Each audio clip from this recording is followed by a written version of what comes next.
Adam and Peter explore the crazy new world.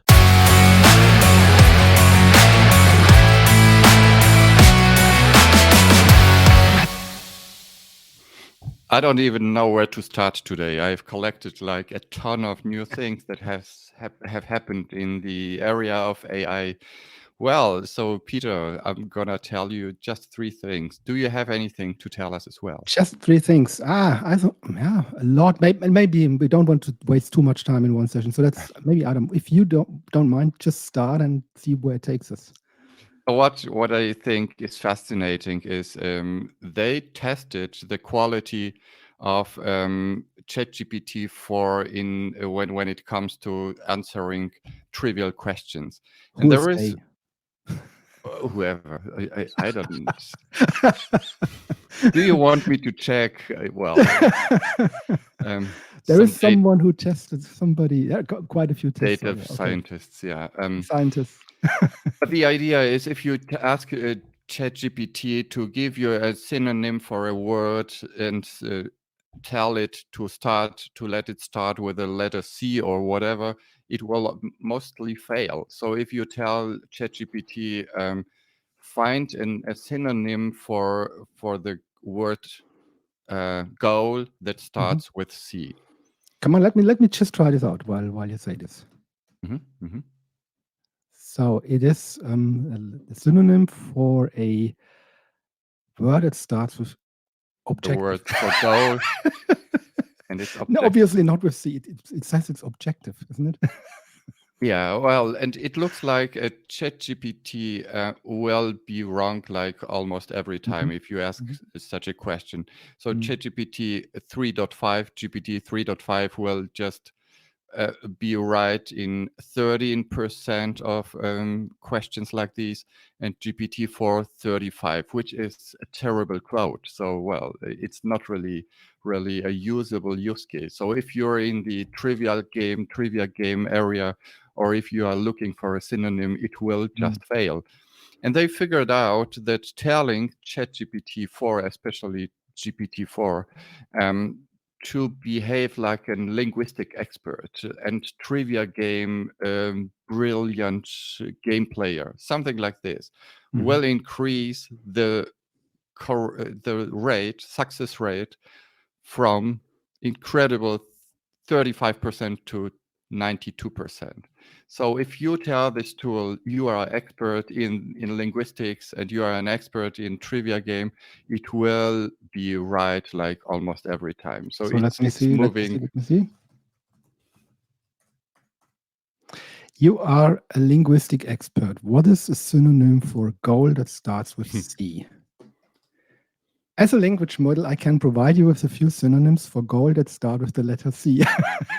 1 is aim, 2 ambition, 3 aspiration, 4 challenge. Okay, then it got to C. 5 conquest and 6 culmination. Please note, while these words are similar in meaning to goal, they may blah, blah, blah.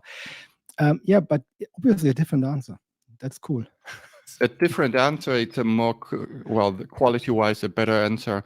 Well, but this just proves, and it doesn't, it's not right, it's not correct for GPT 3.5, which is the basis for whatever we all, the non-paying users, use when it comes to ChatGPT. Well, but the idea is, why I'm telling this, is that it's basically always relevant to tell ChatGPT to behave in a role. It will always increase the quality of the answer. And we teach this in our training. So always tell your assistant to be a person. So it's not enough to tell it, solve this task. You want it to behave as an expert in this area. I find this really, really interesting, really cool, because, human beings also have cognitive errors or make mistakes, and they're predictable. So we make predictable mistakes with our biases that we have. And one way to overcome these mistakes is to tell the people to behave in a certain way. Like, think like an analyst, think like a scientist or so. And then people start to avoid most of the biases because they step out of a normal backbone reaction. That's really, really cool. And also it tells us about kind of what these models are. They are frozen. So this ChatGPT thing is a frozen model 3.5. It has been trained with some data, and the language model inside the core doesn't change. It doesn't learn. The thing is, and that's what I found also interesting. Sometimes you watch these prompt generation videos, which are out there on the chat or on YouTube for quite a while, and then you try to recreate what they've shown, and sometimes it doesn't work anymore like that.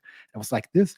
The language model doesn't learn. It's the same status, same frozen thing. But what it obviously did, ChatGPT is a large, big application around the language model. So what they do is the fine tuning. They kind of code stuff around and fiddle around and make it work differently and behave and learn, as you may say, over time. Not the core as such, but the application. And so sometimes the videos that we watch will not be replicable. So you find things to say, look, that's the master prompt generation. You try it out and it doesn't work. It's just because they kind of constantly optimize the ChatGPT as a function. Yeah, well, and it's simply a proof for this hint that we give people to really tell ChatGPT to behave as a person or as an assistant. Yeah. Absolutely, I think this is amazing. So when people try to find out how to learn this prompting, I think the best is to imagine you talk to a human being. And talk to like a human being in a way, not like a program or computer. And tell them you are this person makes the difference, because then you can talk to this person like as if this was this person. And that's what I really found. Cool. Great, Adam. Amazing.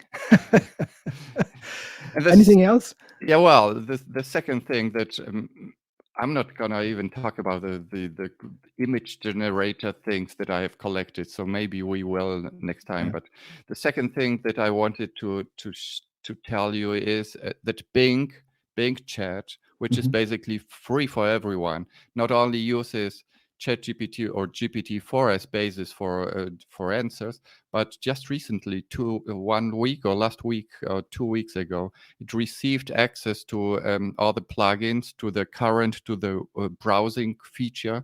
So if you ask, and to the image generators, so it's like a huge upgrade for free. You get like the access to all the features that ChatGPT or GPT4 has when you pay the $20 version. And well, you get all these features for free when you use Bing Chat, which is bing.com/chat. And if you ask a question like, what's the most popular movie this year? It will search the web for the most popular movies. And then you can ask follow-up questions like you always do with ChatGPT. Show me some pictures of the main actor and combine this picture with whatever. So everything is now possible with Bing Chat. You can ask for, is this person alive? And it will know. So it's ChatGPT doesn't. Bing.com/chat. That's it, yeah. And you can ask for pictures, you can ask to browse the web to figure out the most popular destination, and it will ask all these Expedia plugins. So it's incredible that they put all these features for free into Bing Chat. So it's like a hack if you don't want to pay for the ChatGPT version, the Pro version, Plus version, you will get it for free. But well, continue. I just wanted to say the Bing.com/chat is also when you go to Bing as a search engine, and then there's kind of this tab which goes like chat. It's the same thing as I just found out. So what would you say? So I would search for a picture of somebody, like show me a picture of AI picture of whatever, and then it will search the database and find these pictures like any Google search. Or how's this going? Yeah, so whoever you ask for, show me a picture of the main actor in this and this movie, it will work, and then you can ask follow-up questions. So you have much more use cases that this tool will allow you to solve for you. So create a picture or show me a picture. It's the very common use case, which is not possible with ChatGPT yet.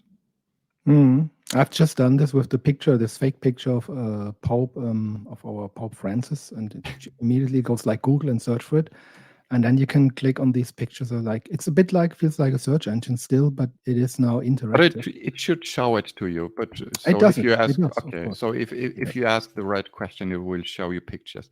But the idea is, you can try out the new ChatGPT features in Bing Chat. I still don't really like Bing Chat. I don't know how you feel. It's more like a very narrow version. It's too correct. It always tries to be too correct, and it shows all these references, which is great. But in the end, it looks like a very much too politically correct version of ChatGPT. It's always like it behaves too correct. Yeah, for me it's a completely different use case or user experience. When I use this chat function in Bing, it goes like if I gave it to an assistant to search the web and come back with search results. Like give a human being the task, search for kind of whatever stats about or some research science papers, and they would go do the search and come back with a hit list and explain what they found, and you can go in a dialogue. That's this use case. And if I want to chat with someone, if I have like a question to a friend, I don't want this friend always to open the browser, type something in, and come back with some Google statements like, this is what I found on the web. It's not what I want. I want to talk to you. I want to see your opinion. I'm not looking for facts and data in this point of time. Or like the wording thing. When I want to think something to word it for me, to write, to be creative and inspiring, then I don't want it to Google and then come back with some search results.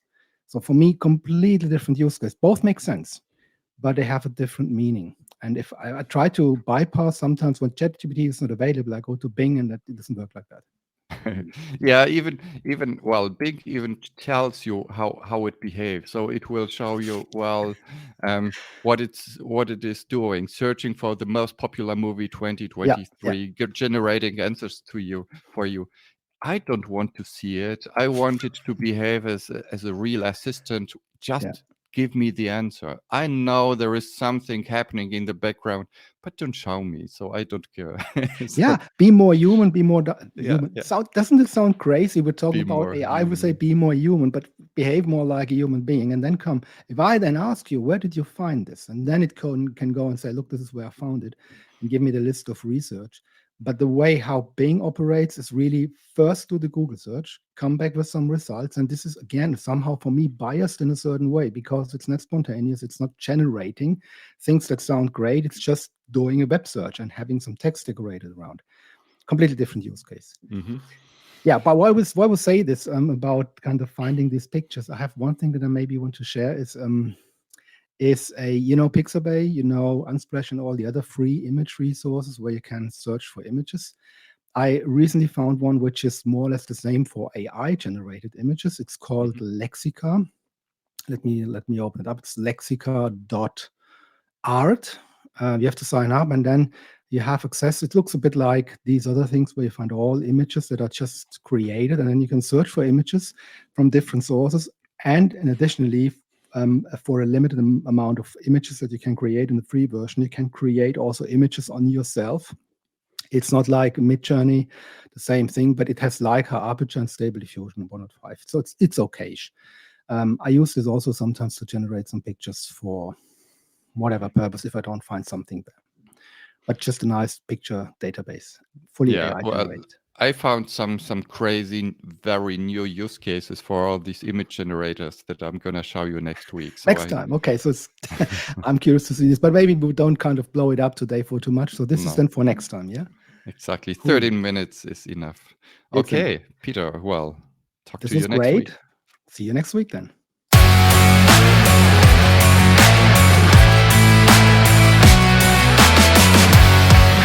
Stay tuned. There is more crazy stuff coming soon.